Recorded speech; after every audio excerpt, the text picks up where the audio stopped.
አረጋዊ መንፈሳዊ የሚባለው ቤተክርስቲያናችን አባት ተወልደ በአምሳሊከ ከመ ይልድ በአምሳሊሁ በአምሳለ የወልድ ዘንድ በአምሳለ ተወለደ ብሎ እንደተናገረ ጌታችን የተወለደው ሰውን በአምሳሉ ሊወልድ ነው። ድጋሚ ልደትን ሊሰጠን ማለት እግዚአብሔር ሰውን በመልኩ ባሪያው ፈጠረው። የተፈጠረውን የሰውን ልጅ በአምሳሉና በአርአያው የተፈጠረው የሰው ልጅ መልኩና አርአያውን በኃጢአቱ በማጣቱ ምክንያት ያን ጊዜ የቀደመ ማንነቱን ይመልስለት ዘንድ ክርስቶስ መጣ። ከጽንስ ጀምሮ እስከ ዕለተ ሞት ድረስ የሰው ልጅ ሕይወት በኃጢአት ረክሶ ነበር። ለምሳሌ ሲጸነስ ዲያብሎስ ይቆራኘዋል፣ ሲወለድም ዲያብሎስ ይቆራኘዋል፣ ሲያድግ ጣዖት አምላኪ፣ ነፍሰ ገዳይ፣ ለእግዚአብሔር የማይመች ሕይወት ነበረው። ይህን ሕይወት የሚዋጅ ፍጡር የለም፣ መልአክም የለም፣ ሰውም የለም፣ ነቢይም የለም። ይህንን የዋጅ ዘንድ ጌታችን ኢየሱስ ክርስቶስ በፍጹም በአምሳላችን መጣ። የሰውን ልጅ የእግዚአብሔር ልጅ ለማድረግ እሱ የሰው ልጅ ሆኖ መጣ ማለት ነው። እና ክርስቶስ የተወለደበት ዓላማ ምንድን ነው ካልን ክርስቶስ የሰው ልጅ ተብሎ ሰውን የእግዚአብሔር ልጅ ለማስባል ነው ማለት ነው። አንደኛው ይሄ ነው። ሁለተኛው በአምሳሉ ሊወልደን ስለፈለገ ክርስቶስ በአምሳላችን ተወልዷል። አሁን በርካታ ልደታት አሉ። ምሳሌ እንጥቀስ። ልደተ አዳም እምድር፣ የአዳም መወለድ ከመሬት መፈጠር ማለት ነው። ልደተ ሔዋን እምገቦ፣ የሔዋን ልደት ደግሞ ከጎን። ልደተ አቤልም ከርስ፣ የአቤል መወለድ ደግሞ ከማኅፀን። እንደገና ልደተ በግ እምዕፅ፣ የበግ መወለድ ደግሞ ወይም መገኘት ከዕፅ እንመጣበታለን። ሌላው ልደተ ሙታን መቃብር፣ የሙታን ልደት ከመቃብር። እነዚህ ከዛ ልደተ እግዚእነ ኢየሱስ ክርስቶስ፣ የጌታችን የኢየሱስ ክርስቶስ ልደት። የአዳምን ልደት ስንመለከት ከእህቱ ምድር ተወልዷል ወይም እግዚአብሔር ፈጥሮታል። በጣም ያስደንቃል። ግን ከክርስቶስ የማይደርስበት ምክንያት አዳምን አስገኝ ፈጣሪ እግዚአብሔር አለው እንጂ በገዛ ስልጣኑ ይህን አላደረገው። ሁለተኛው ደግሞ ልደተ ሔዋን እምገቦ፣ ሔዋን ያለ እናት ተወልዳለች ወይም ተፈጥራለች። የሔዋን እናት ማናት? አባት ማናት? አዳም ነው። ፈጣሪዋ ማን ነው? እግዚአብሔር ነው። የሔዋንን አድንቀን ሳንጨርስ የክርስቶስ ልዩ ሆኖ እናገኘዋለን። እግዚአብሔር ባይኖር ወይም እግዚአብሔር ባይፈቅድ ኖሮ ሔዋን ከጎን ባልተገኘች ነበር። ስለዚህ ሁለተኛው ልደት ስንመለከት ማለት ነው። እንደገና ደግሞ ልደተ አቤልም ከርስ፣ የአቤል ልደት ስንመለከት እንደ ማንኛውም ሰው ከእናት አባት በሩካቤ ተወለደ። አመጣ እናቱ ሔዋን ወለደችው። የክርስቶስን ስንመለከት ከዚህ ይለያል። አዳም ባይኖር ሔዋን ባትኖር አቤል ከየት ይገኛል? ሁለቱ በጋብቻ ባይጣመሩ አቤል ከየት ይገኛል? ስለዚህ አስገኝ ይፈልጋል የአቤል መወለድ ማለት ነው። እንደገና የበጉን አብርሃም ልጁን ሊሰዋው ወደ ተራራ ሲወጣ በተራራው ላይ ከየት መጣ የማይባል በግ ተገኝቷል። ከሰማይ ወረደ እንዳንል ከሰማይ በግ እርባታ የለም። ይዞት ወጣ እንዳንል መጽሐፍ አልጻፈልንም። በእግዚአብሔር ፈቃድ ግን በፀጥታ ቤት ታስሮ ተገኘ በጉ አይደለም። ያ በግ መወለዱ ወይም መገኘቱ እግዚአብሔር ብቻ እንደሚያውቀው ሁሉ የክርስቶስን መጸነስ ድንቅ ነው። ግን ድንቅነቱ ከክርስቶስ እንደማይደርስ ማሳያችን በጉን የፈጠረ እግዚአብሔር ነው እንጂ በጉ በስልጣኑ ይህን አላደረገምና ማለት ነው። ሌላው የሙታን መነሳት ከመቃብር ምንድነው? ሙታን እግዚአብሔር ካላስነሳቸው በስልጣናቸው አይነሱ። ድንቅ ነው የሙታን መነሳት። እንዴት ነው የሚያስደንቅ! የሞተ የፈረሰ የበሰበሰ የሸተተ ፍጹም ሰው ሆኖ ሲነሳ በትንሣኤ ዘጉባኤ በጣም ያስደንቃል። ይህን የሚያዘው ግን እግዚአብሔር ነው ማለት ነው። ካላዘዘ ሞቶ መቅረት አለ። የክርስቶስ ልደት ግን ከነዚህ ሁሉ የተለየ ነው። እንዴት ሆኖ ካለ የተጸነሰው በፈቃዱ ነው፣ የተወለደው በፈቃዱ ነው። ሲጸነስ ማኅተመ ድንግልናው አልተለወጠም፣ ሲወለድ ማኅተመ ድንግልናው አልተለወጠም። ሕዝቅኤል በራእዩ ትንቢተ ሕዝቅኤል ምዕራፍ 44 ላይ እንደተመለከተልን በር በምስራቅ በኩል አየ፣ ተዘግቶ ነበር፣ ተቆልፎ ነበር። አንድ ጎልማሳ ሳይከፍተው ገብቶ ሳይከፍተው ወጣ ይለናል። ያ ጎልማሳ ጌታ ነው። ምስራቅ በር የተባለች እመቤታችን ናት። ቁልፉ ማኅተመ ድንግልናዋ ነው። ሳይከፍተው ገብቶ መውጣቱ ጌታችን ሲጸነስ ማኅተመ ድንግልናዋን አልለወጠም፣ ሲወለድ ማኅተመ ድንግልናዋን አልለወጠም። የክርስቶስ ልደት ከአዳምም የተለየ ነው፣ ከሔዋንም የተለየ ነው፣ ከአቤልም ከበጉም ከትንሣኤ ሙታን ፍጹም የተለየ ነው። በድንግልና ተጸንሶ መወለዱ እና የክርስቶስ ልደት ደግሞ ሕይወትም ጭምር ነው። አሁን ሰው በመወለዱ ምናልባት ሀብት ሊመጣ ይችላል፣ ምድራዊ ሀብት። የተወለደ ሰው አድጎ ሀብት ሰብስቦ ለልጁ ሊያወርስ ይችላል። ያወረሰን ሀብት ግን ሞት የሚያስከትል እንጂ ከሞት የሚታደግ አይደለም። የክርስቶስ መወለድ ግን ሞትን ያስቀረ ነው። ልጅነትን ያበሰረ ነው እና ልዩ የሚያደርገው በዚህ ምክንያት ነው። ሰይጣን እንደምታውቁት በብሉይ ኪዳን በኦሪት ዘፍጥረት ተጽፎ እንደምናገኘው አዳምና ሔዋን ድል የነሳቸው በእባብ ተሰውሮ ነው። እባብን ለብሶ ተለሳልሶ መልካም ንግግር የሚናገር መስሎ አዳምና ሔዋንን ከክብራቸው አዋርዷቸዋል። ጌታችን ኢየሱስ ክርስቶስም ሰይጣን በመጣበት ጥበብ በእባብ ተሰውሮ እንደመጣ ክርስቶስም በስጋ ተሰውሮ መጥቷል። የመጣበት ምክንያት አንድ ሀሳብ ማንሳት እንችላለን። ኃያል ደካማን ቢያሸንፍ ይሻላል ወይስ ደካማ ኃያልን ቢያሸንፍ ይደነቃል ብለን መጠየቅ እንችላለን። ኃያል ደካማን ቢያሸንፍ አይደነቅም፣ ለውድድርም አይቀርብም። ደካማ ግን ኃያልን ቢያሸንፍ በጣም ግሩም ነው አይደለ? ክርስቶስም ደካማውን የሰውን ልጅ ስጋውን ተዋህዶ ኃያሉ ዲያብሎስን ድል ይነሳው ዘንድ ከድንግል ማርያም ተወልዷል ማለት ነው። የተወለደው ለዚህ ነው። ሌላው የነቢያትን ትንቢት ለመፈጸም ክርስቶስ ተወልዷል። የአባቶችን ምሳሌ ለመፈጸም ክርስቶስ ተወልዷል። በኋላ የምንመለከተው ጌታችን በነቢያት ትንቢት መሰረትነት መጥቷል። ነቢያት እነሆ ድንግል ትጸንሳለች ወንድ ልጅም ትወልዳለች ብለው እንደተናገሩ፣ ሕፃን ተወለደልን ወንድ ልጅ ተሰጠን ብለው በትንቢታቸው እንዳስቀመጡ፣ አዳም በምሳሌው አብርሃም በምሳሌው እነ ሙሴ ሌሎች ደጋግ እነ ኖህ እነዚህ ደጋግ አባቶቻችን አብርሃም፣ ይስሐቅ፣ ያዕቆብ እነዚህ ሁሉ የክርስቶስን መምጣት በምሳሌ ገልጸው ነበርና ያንን ምሳሌ ይፈጽም ዘንድ ክርስቶስ ተወልዷል ማለት ነው። የተወለደውም በነቢያት ትንቢት መሰረት ነው። የነቢያትን ትንቢት አላፋለሰም። በአባቶቻችን በአበው የምሳሌ መሰረትነትን መጥቷል ክርስቶስ ማለት ነው። አብርሃም ያየበት መንገድ አለ ክርስቶስ እንዴት እንደሚመጣ። ሙሴ የሚያየበት መንገድ አለ። ነቢያት የሚያዩበት መንገድ አለ። ያንን መንገዳቸውን ሳያፋልስ ክርስቶስ መጥቷል። ያናገራቸው መንፈስ ቅዱስ የእውነት እንደሆነ ያጠይቅ ዘንድና ጌታችን የተወለደው የሰው ልጅ ሊዋጅ ቤዛ ሊሆን ከውድቀቱ ሊያነሳው መልሶ ይወልደንና የእግዚአብሔር ልጆች ተብለን እንድንጠራ የቀደመ የልጅነት ክብራችንን ይመልስ ዘንድ ክርስቶስ ወደዚህ ዓለም መጥቶ ተወልደዋል ማለት ነው። የቅዱስ ገብርኤል ብስራት በጣም ያስደንቃል። መልአኩ የዓለምን የምስራች ነው ይዞ የመጣው ወደ እመቤታችን። እመቤታችን የ15 ዓመት ብላቴና ስትሆን በዮሴፍ ቤት እያለች ከእግዚአብሔር አብ ዘንድ ተልኮ የሉቃስ ወንጌል ምዕራፍ 1 ላይ እንደሚነግረን ወደ እመቤታችን መጣ። ታጥቆ እጅ ነስቶ ሊቃውንት እንደነገሩን በትውፊትም የብርሃን አበባ ይዞ ክንፉን እያማታ በመካከለኛ ማንነት ይላሉ ሊቃውንት። ምን ማለት ነው?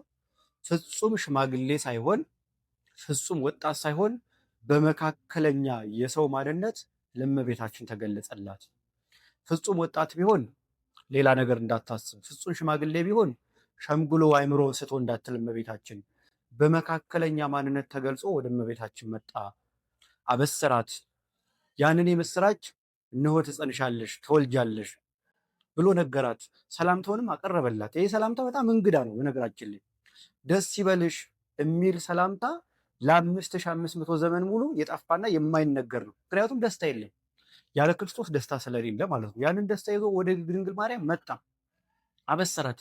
መንፈስን ሁሉ መርምሩ ስለሚል መጽሐፍ ቅዱስ እመቤታችን መርምረዋለች። ማነ እንዴት ይሆንልኛል ወንድ ስለማላውቅ።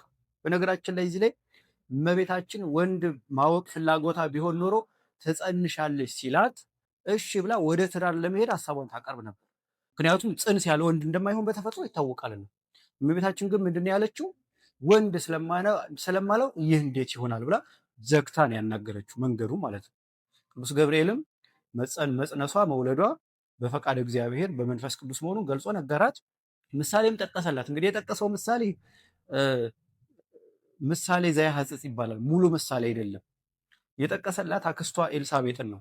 እነሆ አክስትሽ 6 ወር ሆኗታል፣ መካን ሲሏት ነበረ፣ ለእግዚአብሔር ግን የሚሳነው ነገር የለም ብሎ ነግሯታል። ኤልሳቤጥ ምክንያት አላት፣ ባል አላት። እመቤታችንስ ብቻዋን ግን መጨረሻ ላይ ምን ብሏታል? ለእግዚአብሔር የሚሳነው ነገር የለም። ይሄ የሚረታ ቃል በመሆኑ ይሁንልኝ ብላ ቃሉን ተቀበለች። ከዓይን ቅጽበት በረቀቀ መንገድ ለመላእክትም በተሰወረ መንገድ አካላዊ ቃል ከስጋዋ ስጋ ከነፍሷ ነፍስ ነስቶ ፍጹም ተጸነሰ፣ ፍጹም ሰው ሆነ ማለት ነው። ያን ጊዜ የቃል የስጋን ገንዘብ ስጋም የቃልን ገንዘብ አደረገ ማለት ተዋህዶ ተፈጸመ። በእመቤታችን ማኅፀን የዓለም ድህነት ተጀመረ ማለት ነው። ያንን ምስራት ተቀብላ ለ9 ወር ከ5 ቀን እመቤታችን ጸንሰው ኖራለች። ወለደችው። ስትወልደው አላማጠችም። በነገራችን ላይ ምጥ የኃጢአት የፍዳ ምልክት ነበርና ያ ፍዳ በእመቤታችን ስለሌለ ምጥ የለባትም። አብንም ትመስላለች። እምኀበ አብ ወፃ ቃል ዘእንበለ ድካም ወእም ድንግል ተወልደ ዘእንበለ ሕማም። ቅዱስ ኤፍሬም በውዳሴ ማርያም ላይ ከአብ ያለ ድካም ከድንግል ማርያም ያለ ሕማም ተወለደ። እመቤታችን እግዚአብሔርን ትመስላለች የምንለው ከዚህ አንጻር ነው ማለት ነው። የሔዋን ዕዳና በደል የለባትምና በንጽህና ያለ ምጥ ወለደችው። እንዲሁም ሊቃውንት እመቤታችን ያለ ምጥ የወለደችውን ጌቷን ለዕለተ ዓርብ አምጣለች ይላሉ ሊቃውንት። እንባ ፈሶ ብዙ መከራ ተቀብላ ማለት ነው። ከዛ ቅዱስ ገብርኤል ያንን የምስራች ነግሯት ምስራቹን ተቀበላ። የዓለም መድኃኒት ክርስቶስ መጋቢት 29 ቀን ተጸነሰና የዓለም ድህነት በእመቤታችን ማኅፀን ሀ ተብሎ ተበሰረ። ብስራቱ ይህንን ይመስላል። እመቤታችን ድንግል ማርያም ታኅሳስ 29 ጌታን ከወለደች በኋላ ደስታው የሰው ልጆች ብቻ አልነበረም። የሉቃስ ወንጌል ምዕራፍ 2ን ስናነብ የመላእክት አለቃ ቅዱስ ገብርኤል የጀመረውን የምስራች ለሰው ልጆች ሁሉ ሲያሰራጭ እንመለከተዋለን። ለእረኞች ደስ ይበላችሁ፣ አትፍሩ፣ ፍርሃት ቀረ፣ አትፍሩ፣ ጌታ መድኃኒት የሆነ ክርስቶስ ተወልዶላችኋል ብሎ በሱ ደስታ ለእረኞችም ደስታውን አጋባላቸው። እረኞችም ክርስቶስን ለማየት መጡ። ተግተው በጎቻቸውን ከብቶቻቸው የሚጠብቁ እረኞችም የክርስቶስን መወለድ ለማየት መጡ። ይህ ደስታ የሀብታም የድሃ የመላእክት የሰው ተብሎ የሚለይ አይደለም። የመላእክትም ጭምር ነው። በነገራችን ላይ ደስታቸው ለምን ካልን ቅዱስ ገብርኤል ሌሎችን መላእክት አይተውት የማያውቁት እግዚአብሔርን በስጋ ተገልጦ አይተውታልና። የትንቢተ ኢሳይያስ ምዕራፍ 6ን ስናነብ በሁለት ክንፋቸው ፊታቸውን ጋርደው በሁለት ክንፋቸው እግራቸውን ጋርደው በሁለት ክንፋቸው ዘርግተው የሚያመሰግኑት ጌታን የሚጋርዱት አንተን ማየት አንችልም ሲሉ ነውና አይተውት የማያውቁ እግዚአብሔርን በስጋ ተገልጦ አይተውታልና ደስታው የሰው ልጆች ብቻ ሲሆን የቅዱሳን መላእክትም ጭምር ነው ማለት ነው። ጌታ ሲወለድ ሰውና መላእክት አንድ ሆነው እግዚአብሔርን አመስግነዋል። ይህ ምስጋና የመጀመሪያ ምስጋናችን ነው። ሰውና መላእክት ተራርቀው ልዩነት ፈጥረው ይኖሩ ነበረ። ጌታ በተወለደ ጊዜ ሰማይና ምድር ታርቀዋል፣ ሰውና እግዚአብሔር ታርቀዋልና ስብሐት ለእግዚአብሔር በሰማያት ወሰላም በምድር ስምረቱ ለሰብእ የሚለው ምስጋና የተገኘው ጌታችን ሲወለድ ነው። ከመላእክት ጋር አብሮ ማመስገን የመሰለ ድንቅ ነገር የለም። ይህንን ክብር የሰጠን ክርስቶስ በመወለዱ ነው ማለት ነው። ስለዚህ ምስጋናችን የመላእክት ሆኗል። መላእክት ከሰው ጋር፣ ሰዎች ከመላእክት ጋር ያመሰግኑበት ድንቅ ቀን የልደት ቀን ነው ማለት ነው። በታምረ ኢየሱስም ተጽፎ እንደምናገኘው ጌታችን ሲወለድ ኢየሩሳሌም በእሳት ተከበበች። አጋንንት መቅረብ አልተቻላቸውም። በዚህ ጊዜ ለጌታቸው ለዲያብሎስ ነገሩት፣ አዲስ ነገር ተከስቷል። መቅረብ አልተቻላቸውም። ዲያብሎስ ምንድን ነው ያደረገው? መቅረብ ቢያቅተው አምላክ መስሎ እንግዲህ እግዚአብሔር አምላካችን በሰማያት በኪሩቤል ነግሶ የሚኖር አምላክ ነው። አርባዕቱ እንስሳ ተሸክመውት ትንቢተ ሕዝቅኤል ምዕራፍ 1 ላይ ተጽፎ እንደምናገኘው ተሸክመውት የሚኖሩ አምላክ ነው። በእነሱ አምሳል ተሸከሙኝና ንግባ ወደ ቤተልሔም በሚል የሞኝ ሐሳብ ሙከራ አድርጓል። መላእክት እግዚአብሔር አምላካቸውን ንጉሳቸውን ጠንቅቀው የሚያውቁ ናቸውና በዲያብሎስ የማታለል ተግባር አልተሸወዱም። በሐፀ እሳት እየነደፉ አራቁት። ስለዚህ ቤተልሔም በእሳት የተከበበችበት ልዩ ቀን ናት። ይሄ ብቻ አይደለም። በሰማይ ያለው ኮከብ እንደ ሰው መንገድ መሪ የሆነው በልደት ነው። ኮከብን በሩቅ ነው የምናየው፣ ግን ሰብአ ሰገል መንገድ ሲመራቸው እንመለከታለን። ከዚህ በላይ ምን ድንቅ ነገር አለ? በዛ በቤተልሔም ውስጥ ጌታችን ኢየሱስ ክርስቶስ ከእንስሳት ጋር አብሮ ተኝቶ ይህን ከማየት በላይ ምንድን ድንቅ ነገር አለ? የለበሰው ጨርቅ ነው። ከትህትናው በላይ ምንም የሚያስደንቅ ነገር አለ? በነገራችን ላይ ጌታችን የማቴዎስ ወንጌል ምዕራፍ 5 ላይ ሲያስተምር ወንድምን ጨርቅ ለባሽ ማለት ፍርድ ያስፈርዳል። ለምን? ጨርቅ ለባሽነት የመጨረሻ ድሃ የሚለብሰው ልብስ ነው። ሲያጣ ጨርቅ ለብሶ ነው የሚኖር። ክርስቶስ ግን ፍጹም ድሃ ሆኖ መገለጡን ሲያጠይቅ እመቤታችን በስጋ ድሃ ናትና በመንፈስ ባለጸጋ ብትሆንም ልብስ ብታጣ ጨርቅ ጠቀለለችው። ያንን ጨርቅ የለበሰው እኛ ድሆቹን በክብር ሊያጌጥል በክብር ሊያለብሰን ብርሃን ሊያለብሰን መሆኑን ያጠይቅ ዘንድ ባለጸጋው ክርስቶስ እንደ ምስኪን በበረት ተጥሎ ማየቱ በጣም ያስደንቃል። የእንስሳትን ትንፋሽ ሳይጸየፍ መቀበሉ በጣም ያስደንቃል። ንጉሠ ሰማይ ወምድር ሲሆን ወርቅ ዕጣን ከርቤ መቀበሉ በጣም ያስደንቃል። ሁሉ ሲኖረው ሰጥቶ የሚቀበል አምላክ እሱ ብቻ ነው። ሌላው ያልሰጠውን ይቀበላል። ክርስቶስ ግን የሰጠውን ብቻ ይቀበላል እና ይህ ነገር በጣም ያስደንቃል። ሊቃውንት በታሪካቸው እንዳስቀመጡልን አባታቸው ዘረደሸት የሚባል ፈላስፋ የነበረ ሰው በባህር አካባቢ ሲፈላሰፍ አንዲት ሴት ሕፃን ታቅፋ በሰሌዳ ተጽፎ ይመለከታል። በሰማይ ኮከብ ተጽፎ ይመለከታል። ያንን በብርት ይቀርጽና ለልጆቹ ይህ ነገር ሲፈጸም ወይም ይህንን በኮከብ ስትመለከቱ፣ በኮከብ ማለት ነው፣ ሄዳችሁ እንዲህ ካለ ቦታ ይህንን እጅ መንሻ ስጡት ብሎ ወርቅ፣ ዕጣን፣ ከርቤ ይሰጣቸዋል። ያንን ወርቅ፣ ዕጣን፣ ከርቤ ተቀብለው ያኖራሉ። በኮከቡ ላይ ይህንን ምስል ሲመለከቱ ነው ጉዞ የጀመሩት። በኮከቡ ላይ የእግዚአብሔር ጥበብም አለበት። እንግዲህ ኮከብ ከሰው የራቀ ነው፣ ሰውን ሊመራ አይችልም። ግን እነዚህን ሶስት ነገስታት ሊመራ የቻለው እግዚአብሔር ፈቃዱ መሆኑን ማሳያ ነው ማለት ነው። የነቢያት ትንቢትም የነ ዳዊት ዝማሬ በውስጡ ስላለበት ነው። ያንን ኮከብ አባታቸው ስሎ በሰጣቸው መሰረት ኮከቡ ላይ እናትና ልጅ ወይም እናት ልጇን ታቅፋ ሲመለከቱ ያን ጊዜ ጉዞ ጀመሩ። ሄሮድስም ጠይቋቸዋል እኮ አይደለ? የማቴዎስ ወንጌል ምዕራፍ 2 የሉቃስ ወንጌል ምዕራፍ 2 እንደዚህ ስናነብ የጌታን ልደት የሚያትተውን የመጽሐፍ ቅዱስ ክፍል ስናነብ ኮከቡ ከታየ ምን ያህል ጊዜ ሆነ ብሎ ጠይቋል። 2 ዓመት ብለውታል። 2 ዓመት ብለውታል። ያንን መነሻ አድርጎ ነው 2 ዓመትና ከዛ በታች የሆኑ ህጻናትን ያስጨፈጨፈው መረጃው ከሰብአ ሰገል ወስዶ ማለት ነው። እና ያንን ከተመለከቱ በኋላ እንደ ሰው እየመራ በጣም ነው የሚያስደንቀው።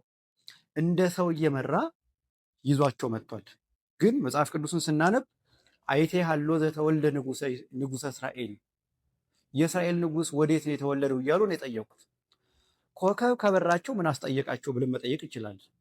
ኮከብ ከበራቸው ቀጥታ አይሄዱም ወይ ቢባል ሰው ሲመጣ ይሰወር ነበር ይላሉ ሊቃውንት። በዚህ ምክንያት ሰው ሲመጣ ስለሚሰወር ይጠይቁ ነበር። ሰው ዞር ሲል ደግሞ ይመራቸው ነበረ እና በዚህ መንገድ ኮከብ እየመራቸው መጡ።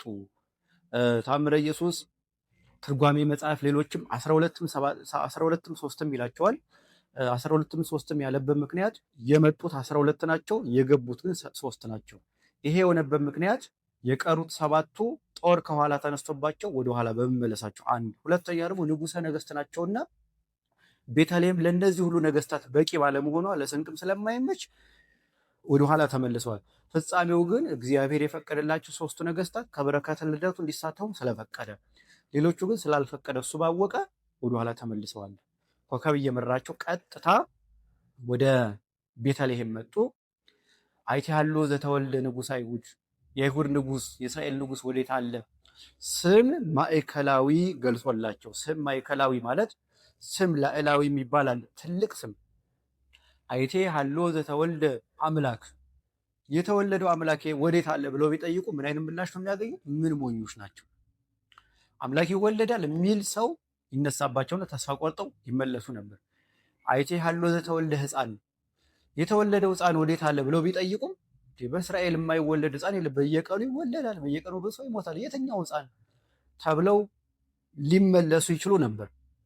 አይቴ ሀሎ ዘተወልደ ንጉሰ አይሁድ ወይም ንጉሰ እስራኤል፣ የእስራኤል ንጉስ የታል የተወለደው ሲሉ ግን ስም ማዕከላዊ ገልጾላቸው ያንን የክርስቶስን ስም ንጉስ ነውና ክርስቶስ ያንን ይዘው በኮከብ እየተመሩ መጡ። የሚገርማቸው መጽሐፍ ቅዱሱ ወደ በረት ሲገቡ በኮከቡ ላይ ያሉትን ምሳሌ ክርስቶስን እናቱን አገኙ። ያን ጊዜ ደስ አላቸው።